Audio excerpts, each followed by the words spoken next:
কি অদ্ভুত ব্যাপার দেখেন, একটা শিরোনাম এবং এই যে যে ভদ্রলোকে দেখছেন, প্রণয় ভার্মা, তিনি হচ্ছেন বাংলাদেশে নিযুক্ত ভারতীয় হাই কমিশনার। তার বক্তব্য দেখেন, টাঙ্গাইলে তিনি বলছেন যে বাংলাদেশের রাজনৈতিক পরিস্থিতি উন্নতি হলে সব ধরনের ভারতীয় ভিসা দেওয়া হবে। বলছেন যে বাংলাদেশের জন্য চিকিৎসা ভিসা সহ বিভিন্ন ধরনের ভিসা চালু আছে, তবে বাংলাদেশের রাজনৈতিক পরিস্থিতি উন্নতি হলে সব ধরনের ভারতীয় ভিসা দেওয়া হবে, তখন ভিসার জটিলতা কেটে যাবে। আচ্ছা, বাংলাদেশের রাজনৈতিক পরিস্থিতি কি এখন অবনতি, এখন বিশৃঙ্খল?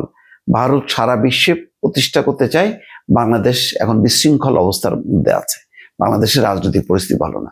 এখন চমৎকার রাজনৈতিক পরিস্থিতি। কোথায় রাজনৈতিক পরিস্থিতি খারাপ?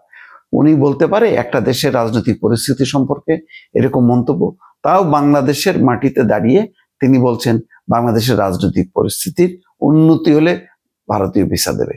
তার মানে অবনতি হয়ে আছে, যেহেতু শেখ হাসিনা নেই। কত বড় অধ্যত্ত চিন্তা করেন।